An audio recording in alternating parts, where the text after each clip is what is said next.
As May arrives in the western part of India, it summons the hottest time of the year. It's the dry season.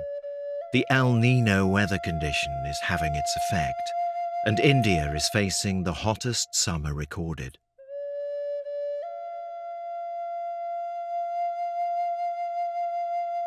Time for me to head towards a place that has captivated my heart for a long time. The Western Ghats, a place I fell in love with from the time I saw it 15 years ago.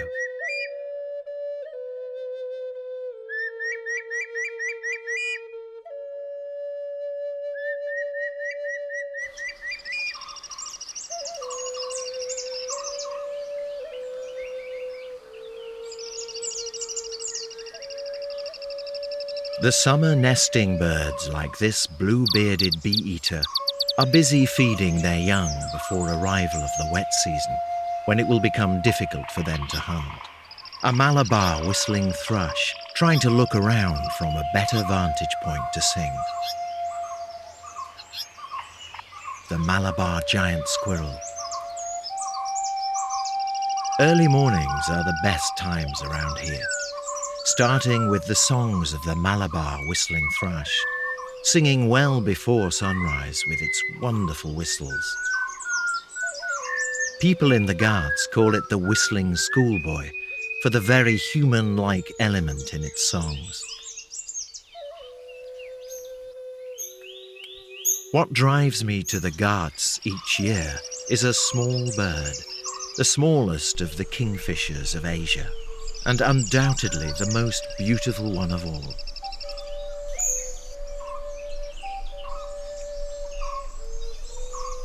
The Oriental Dwarf Kingfisher, or the ODK as we call it.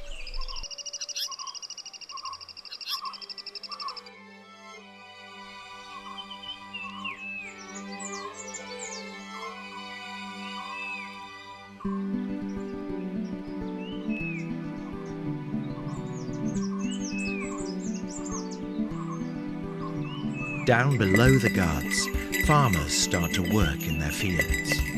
Their actions are in anticipation of the monsoon, the giver of life.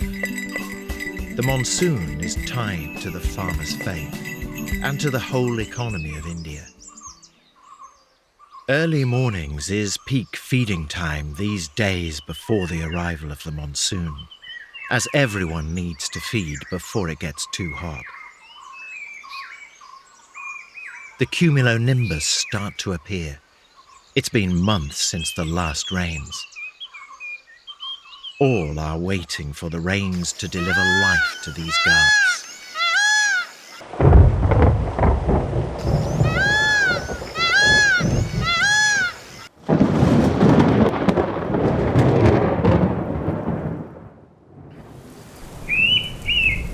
It's June. Pre-monsoon showers provide necessary respite to the parched land. Not yet monsoons in their full glory. By now, monsoons would have arrived in the southern state of Kerala.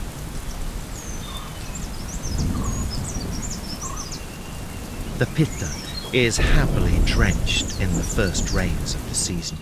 Even a Malabar pit viper enjoys the taste of the first rains. The monsoon is here, the season of rebirth. The ODK pair get active as soon as the monsoon showers arrive. The pair are normally seen chasing each other around, but it's difficult to follow them in this thick forest. The downpours get heavier and more frequent.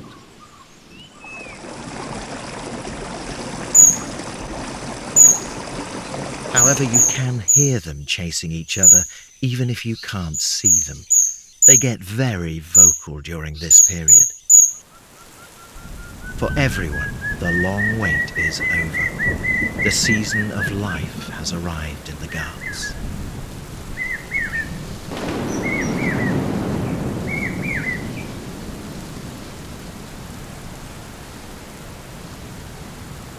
To be up here is incredible, just watching the amazing spectacle of nature.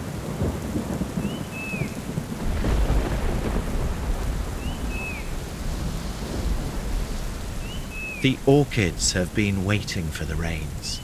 They bloom in the first few days of the arrival of the monsoons.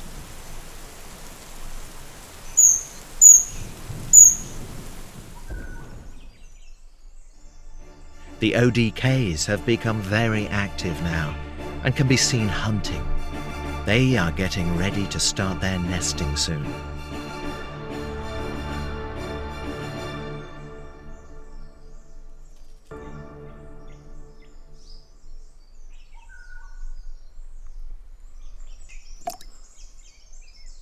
Every morning as I arrive in the Ghats, it's so refreshing to see the monsoon showers.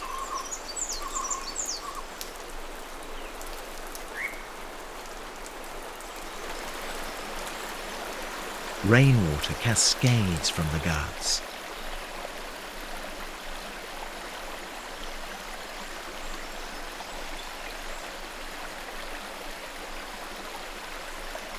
An Iora watches from its nest.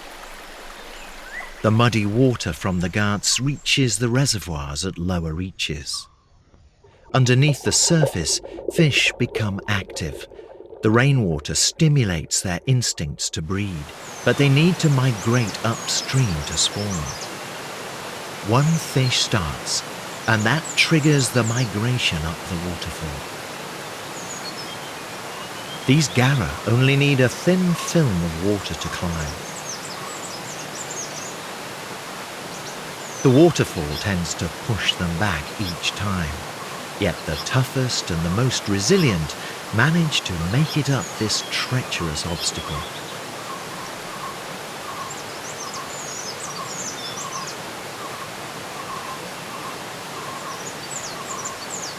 The ODK will only start their breeding when the fish are in the upper reaches of the Ghats. I hear calls of the common kingfisher. Here they are, 2 males. They are trying to establish their territory, as it's the start of the breeding season for them. Perform wing and necking displays to establish their dominance. If this doesn't work, they may get into a physical fight. Normally, physical fights are avoided, as injuries may lead to the loss of opportunity to breed that season. In the natural world, prime breeding territory is everything and is worth fighting for. As evening draws near, the clouds roll in and start to dominate the landscape. Rains start. A huge thunderstorm continues throughout the whole night.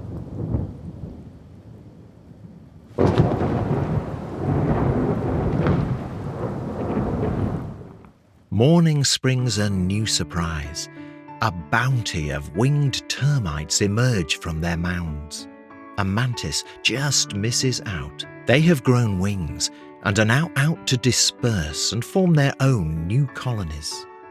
Their emergence proclaims that the time of plenty is here. The ODK is also not slow to grab this opportunity of a free meal. The escaping termites are one of the monsoon's many gifts. Fortunately for the termites, it only takes 2 termites to form a brand new colony. India is highly dependent on agriculture and needs the monsoon rains to give life to the land.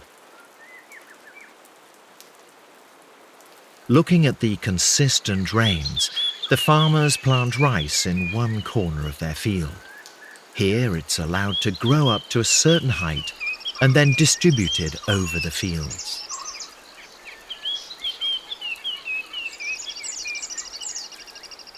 The ODK pair have started their courtship ritual. The male needs to feed the female to prove that he can provide food during the raising of the young.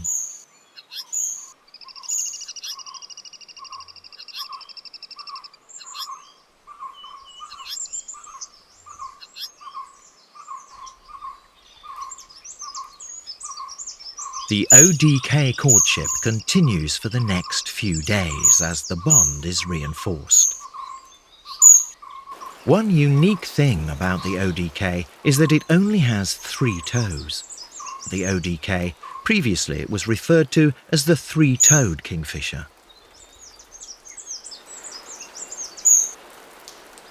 Once the pair are committed to each other, they start one of the most tedious tasks of all: digging a nest.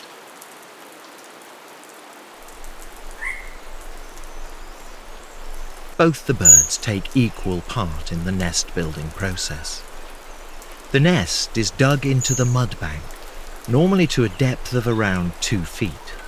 At the end of the tunnel is a nesting chamber where the eggs are laid.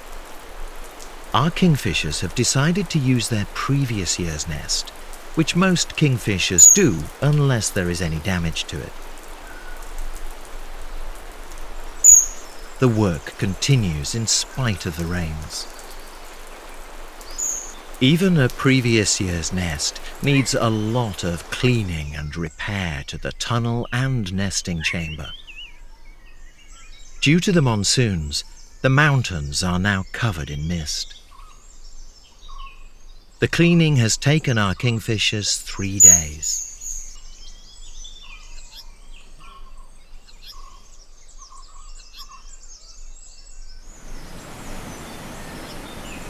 Streams have been flowing full now. Fish have started to breed.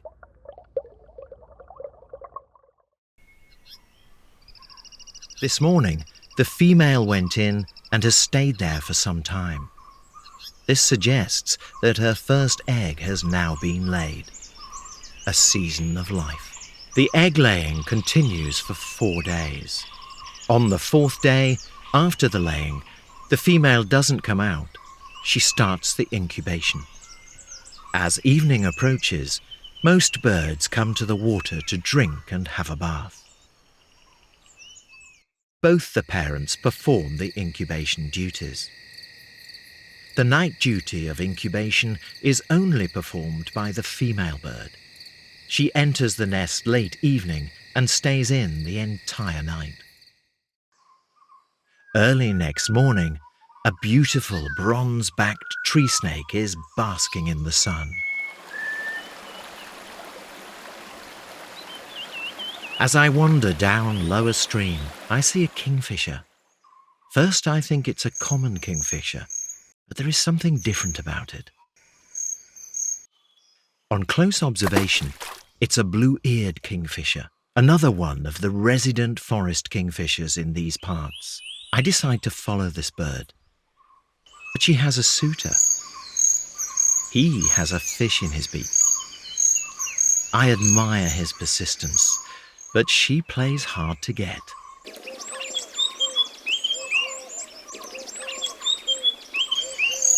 I guess she's testing his commitment.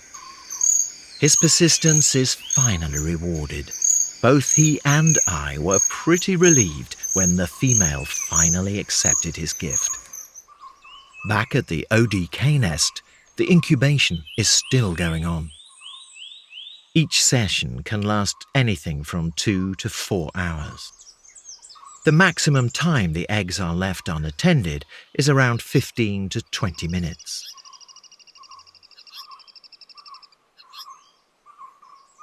Unlike the ODK, these birds are exclusive fish eaters. There is one sure sign that the 2 kingfishers are a couple. Their engagement is only complete when the female has accepted the fish from the male. They will rely heavily on the strength of this bond in the months to come.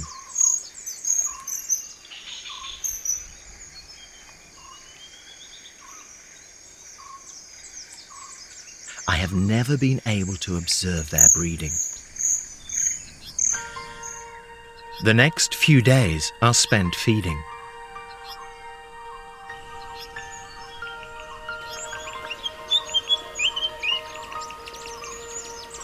The fantail flycatcher has now made its nest.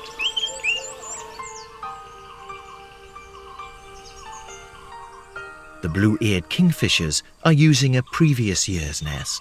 This morning, the female is at her regular perch. The male is nowhere to be seen. She calls, and there is a response. I can't see the male, but it's him. There he is.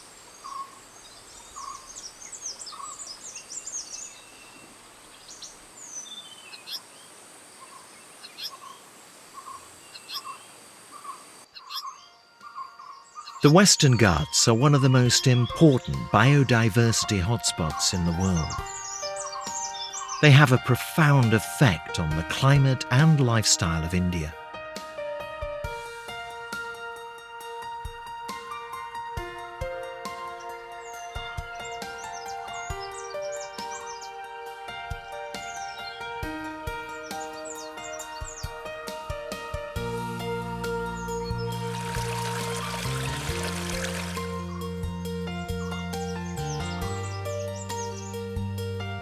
The blue-eared female has started laying eggs.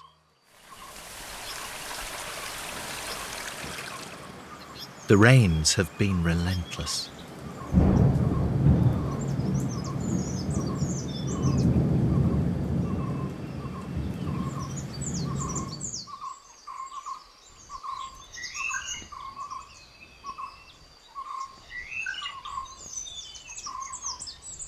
There is a forecast of heavy thunder and showers over the next few days from the weather department.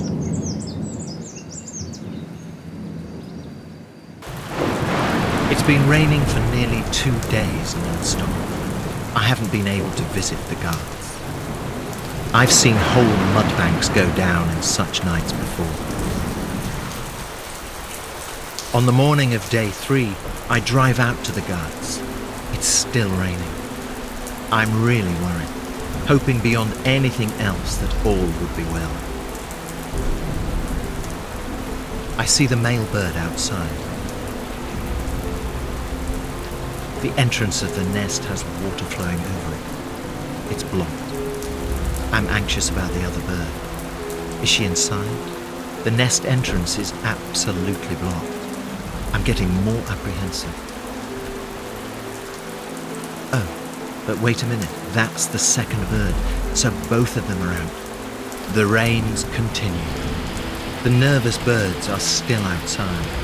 For hours I've been observing them, which sadly means the eggs have gone unattended for a long time. This turned out to be a failed nesting attempt for the ODK. An immense loss indeed. Nature can be tough.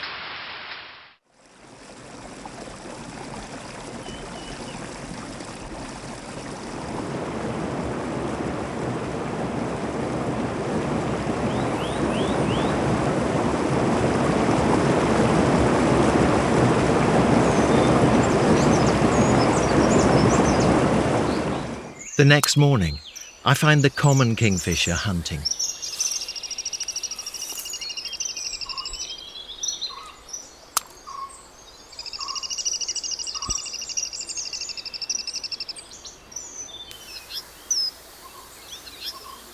They have chosen a nest site and have started to dig the nest tunnel.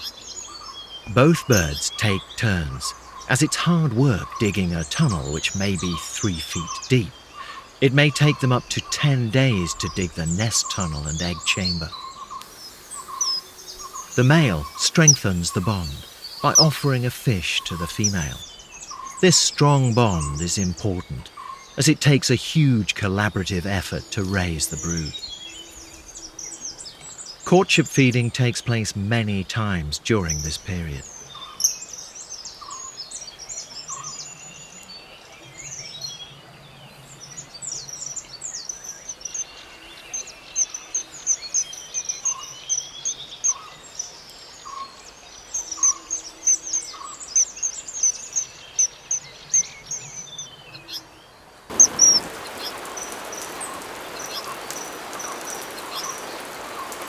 Down in the fields, the rice has grown and is now ready for the transplanting stage.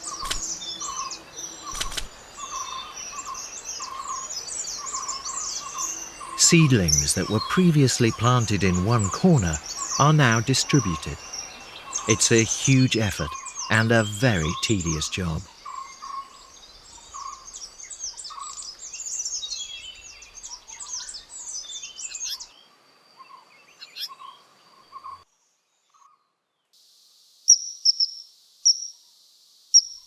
A common kingfisher flies by. A pair of white-breasted kingfishers wait by the fields as ploughing and other activities continue. Experience has taught them that this is a time to feed, and the farm activity rewards them with crabs and other prey items. Rains continue. The common kingfisher female preens after the rain.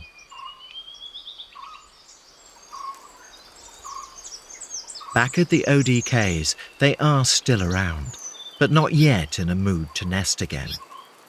These birds are known to raise 2 broods a season.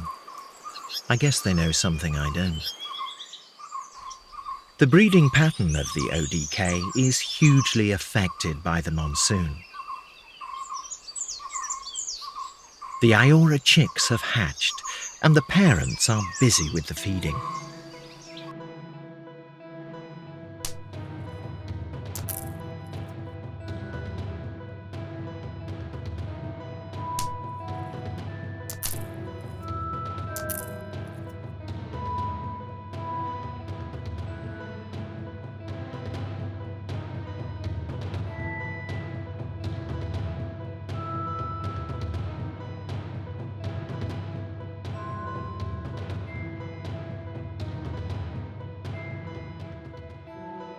That's nature.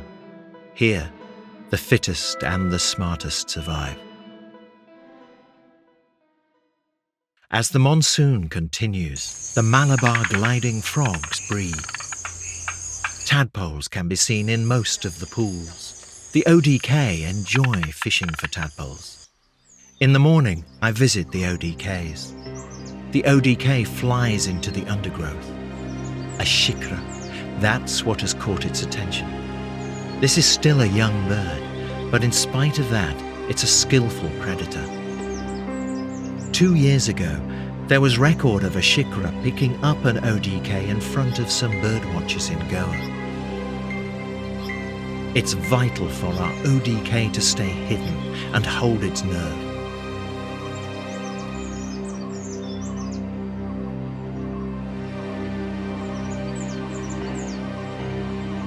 Our ODK has been lucky.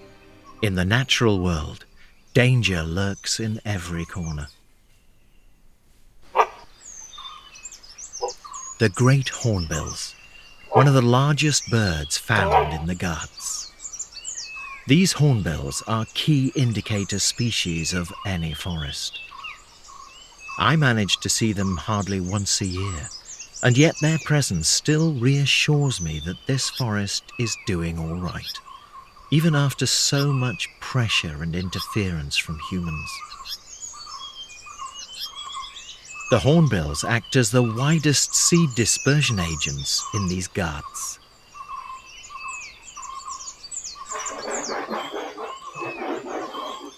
Mornings have started to be more and more hazy. The rains seem to have subsided.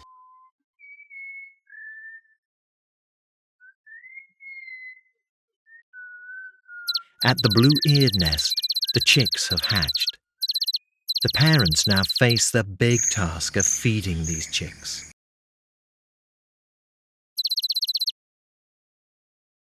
Blue-eared live exclusively on fish, and disappearance of the rain spells trouble for them. The drying streams and shrinking pools are a worrying sign. The rain clouds have now completely disappeared. Lack of rainfall has resulted in the drying up of streams and smaller pools of water getting stagnant and heated up due to the sun. Bad time for the kingfishers.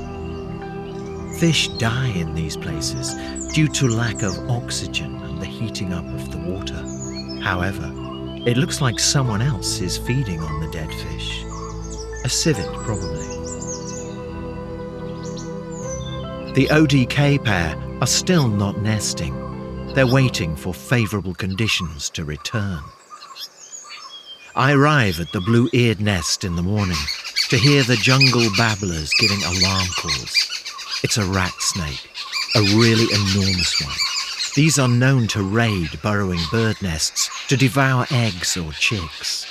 It's a really dangerous time for the blue-eared pair, with food being scarce and this danger lurking in the vicinity. Morning, my worst fears come true. The nest is empty. It's been raided. The parent birds are just sitting outside. Looks like the rat snake came again at night. I'm not sure, with the drying up of so many streams, whether the blue-eared pair would have been able to raise their young anyway. The pools with the fingerlings are drying fast. Only the return of rains can save them. The whistling schoolboy of the Ghats is busy with its nesting activity. The Weather Office has issued a warning that India's monsoon rains could be below average in 2015 due to the impact of the El Niño weather pattern. Hearing a lot of hornbills, I decide to check on them. There they are, on a fig tree. There are always some figs fruiting, and hornbills enjoy them a lot. The Malabar pied and Malabar grey hornbills are most commonly seen around here, with rare sightings of the great hornbill. With the rains away, I decide to wait up in the Ghats today and attempt to locate the evening roost of the ODK. I've never been able to locate these birds roosting at night. This guy decides to take advantage of my vehicle lights to fish in this small pool. I see thousands of flying foxes coming towards the Ghats. Not normal, probably due to the fruiting figs. As night draws in, the frog orchestra begins. They are all there, wrinkled, dancing, bush, and the odd Malabar gliding. Interesting to see a bamboo pit viper on the hunt. Also reminds me to watch my head, for these are boreal hunters, the wrinkled frog eggs. A roosting bird, finally. It has yellow. It's a golden oriole. At least I have started finding roosting birds. Seems a good sign. One more roosting bird. It's a Tickel's blue flycatcher this time. Still not able to locate the ODK.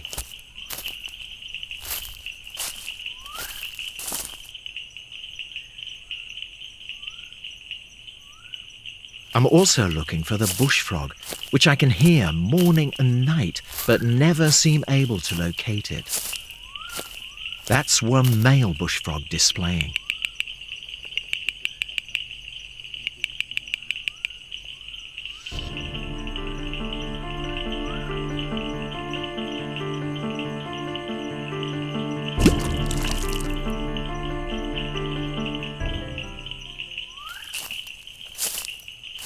And finally, there it is, the rainbow-coloured ball, all curled up, with beak tucked nicely in the wing. Dreams do come true. It's one of those wonderful moments, being able to see it and even film it at night. On my way, deciding to visit the ocean tomorrow morning to find out where the rains are. The rain clouds are back. The sea gets the rains first this time, and then it will come up the Ghats.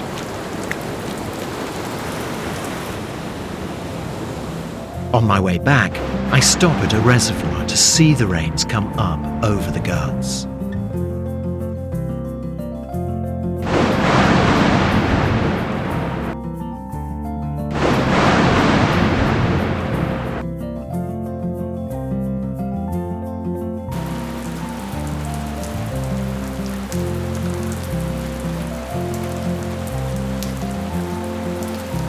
It's such a relief that the rains have come back to the Ghats. Guess the ODKs have been waiting for them to return too.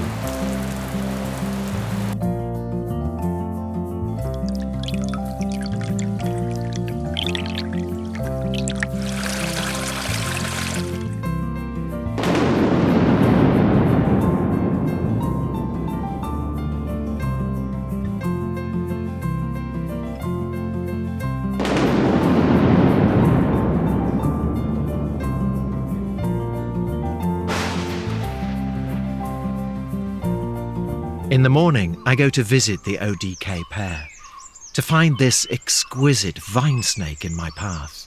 These hunt for unwary reptiles and birds. A spitting spider preys on other spiders. I find the pair in the vicinity. I'm just wondering if they will start nesting again.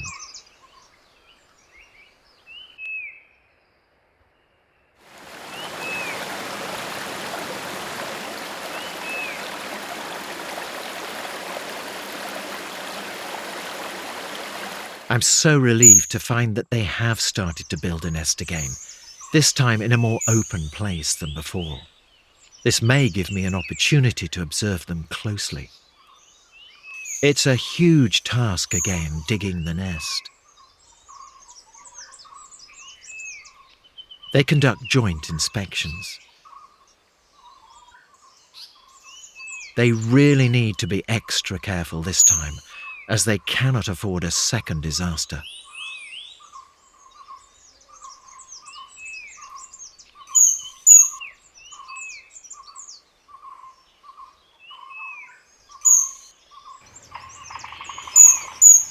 A Malabar giant squirrel is overhead.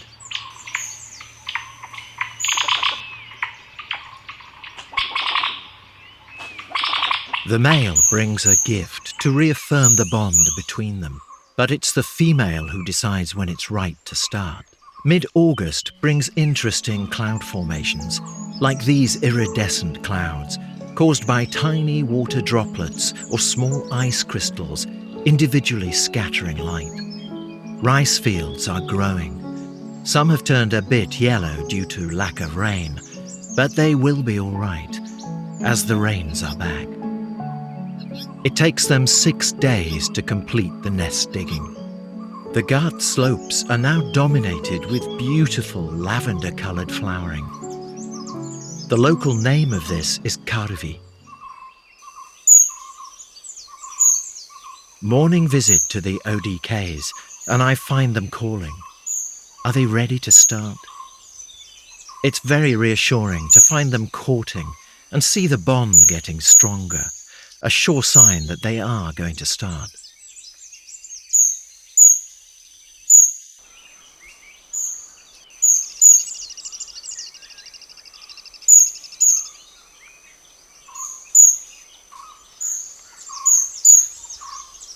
I again visit the slopes to enjoy the Karvi flowering. They have an unusual flowering pattern and only bloom once every 8 years. 2015 is that year when Karvi is in full bloom in my part of the Ghats. A deadly saw-scaled viper sitting at the base of a Karvi bush. Snakes normally avoid humans and won't attack unless provoked.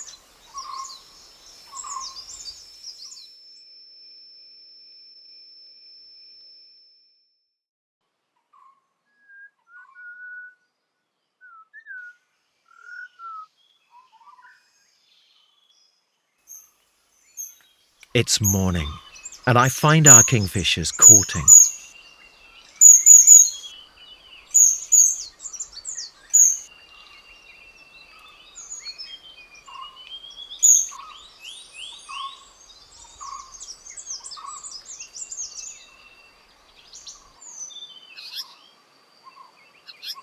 While on the bank of the stream, I find a dead common kingfisher chick.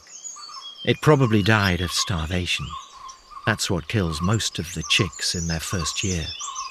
The ODK is an absolute opportunist and will try its luck with anything that moves. That's the key to their survival. The return of the rains has brought bloom to many plants, like this Lea indica. It attracts a huge number of visitors, like the small sunbird. The hummingbird hawk moth is special and very difficult to capture. Butterflies can be found feeding on this throughout the day.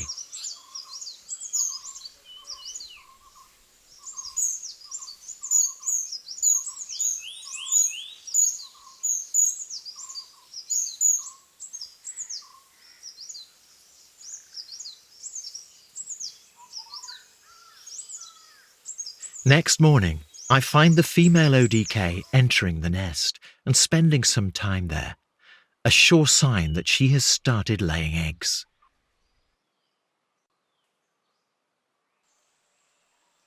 It's been 4 days since the first egg was laid.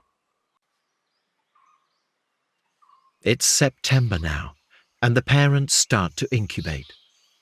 There are 4 eggs in the clutch this time around. When the bird enters the chamber, it makes a very unfamiliar sound of tronk, tronk. No one knows the significance of this sound. The rice in the fields has now started flowering. September also heralds the annual arrival of the beautiful small flowers blooming on the mountaintops. This year, due to the break in the rains, there are quite a few species that have not blossomed. About 90% of all El Nino years have led to below normal rainfall in India. It's a great time for pollination and pollinators. Kingfishers start incubation from the laying of the last egg. This ensures that all chicks hatch on a single day. This is the best way to avoid sibling rivalry due to size.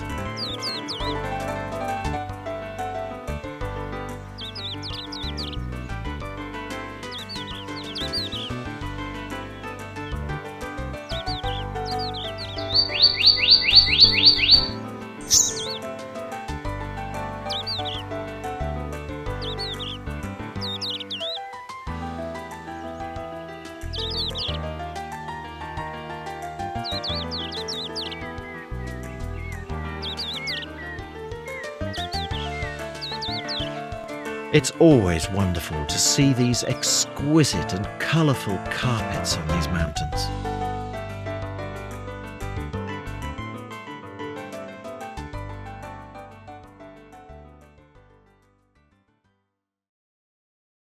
Not all is pretty in these ghats, though. There are roads that cut through the forest and divide the habitat. Speeding vehicles present a great danger for the inhabitants of these pristine jungles. Almost nothing is spared. Birds, mammals, snakes, everything falls prey to this. It's up to us to be more responsible when we drive through their jungle. A few years ago, a male ODK was killed by a car, and that in turn killed all the 5 chicks that were almost old enough to fledge from the nest. It's now 17 days since the last egg was laid. I see the eggshells below the nest. The chicks have hatched.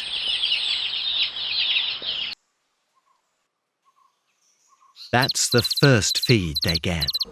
Each visit, only a single chick can be fed.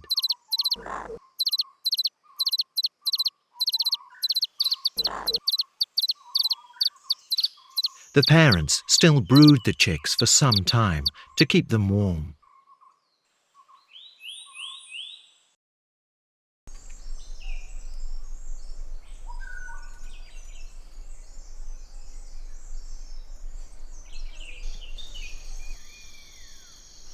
In a nest above the ODK, the monarch flycatcher chick has fledged.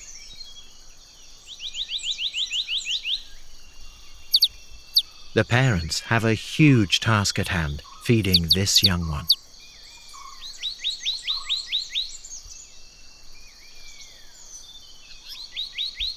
During the first few days, the ODK parents bring in smaller feeds.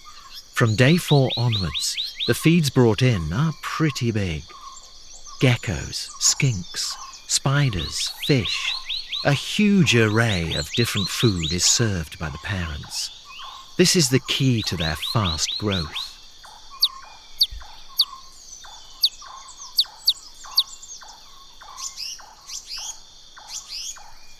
Other smaller kingfishers, like the blue-eared and the common, rely only on fish. The super adaptable ODK, on the other hand, feeds on a huge variety. It's pretty rare to find both birds coming together. However, this time, I have seen it many times. Failure of the first clutch might have put them under added pressure to make this one successful.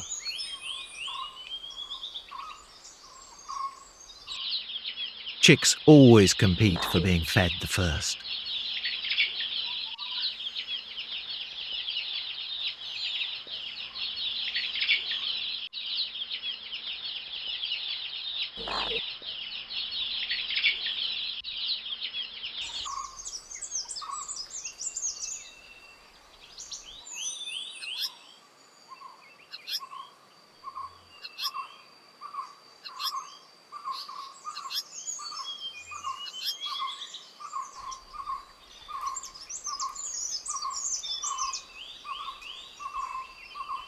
The rice is now turning golden.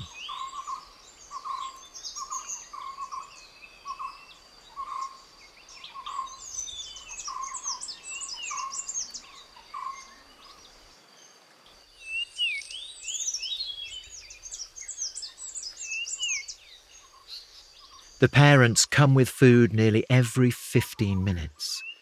They have a formidable task of feeding these fast-growing chicks. Feeding continues from daybreak to sunset. The parents no longer stay in the nest at night. The chicks are on their own during the night. The parent birds are super busy now, keeping pace with the growth of their young ones.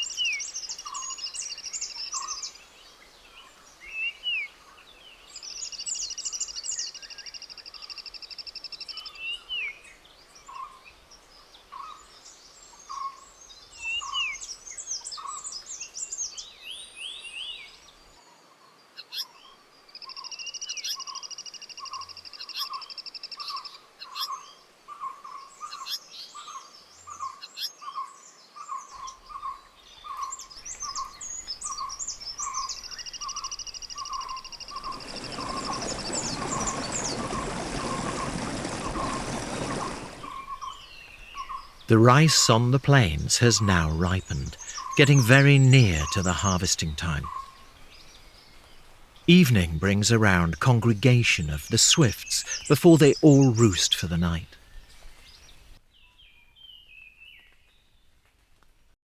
It's the 20th day from the time the chicks hatched.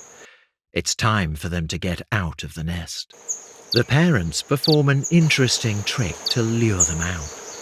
A feed is brought, but not given to the chicks, in a bet that, feeling hungry, the chick should exit the nest. It's one of the most memorable moments to watch. Down at the stream, the Malabar whistling thrush is enjoying its morning bath.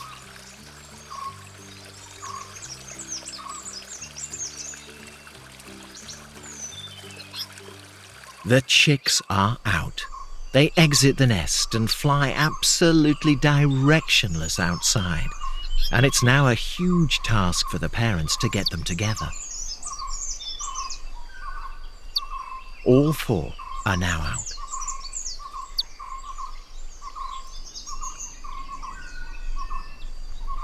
The female bird manages to lure one chick. The others are rounded up by the male. There is a constant calling going on, with the parents and the chicks exchanging contact calls to keep track of each other. They have all the beautiful colours of their parents, but none of their skills yet.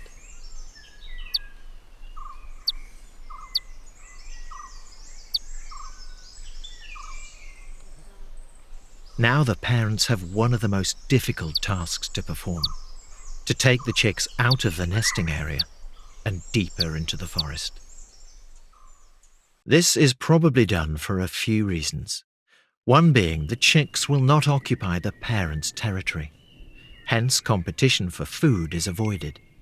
And another might be that deeper in the forest, it may provide better protection. Once they go in deeper, it will be very difficult to track them down. Next morning, I watch from the guards as a Malabar pied hornbill preens. Below, the rice is being harvested. The break in the rains has not affected the rice crop around the guards much.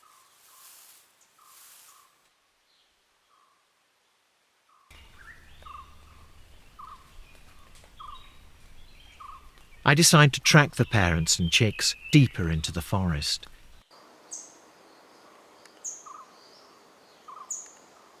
That's 1, 2, 3, and that's the last one, the 4th chick.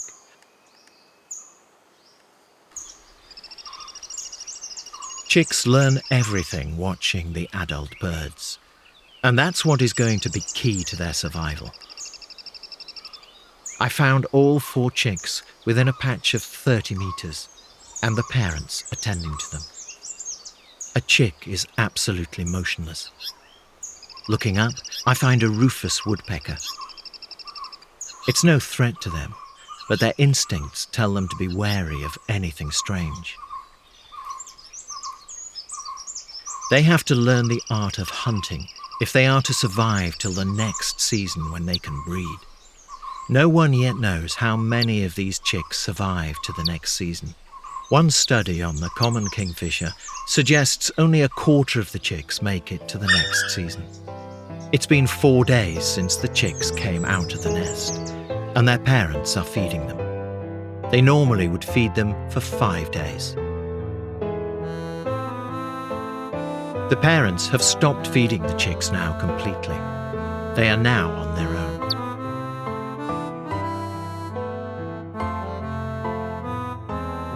This one sees its mother and goes and tries to beg for food, but she wants nothing more to do with it and drives it away. They have to fend for themselves. They have to learn and survive in this world all by themselves. My time in the guards for this year is over, but I will return again next year to witness the marvellous spectacle of monsoons in these guards. For these last 6 years, this is what I have done, and this has become a huge part of me.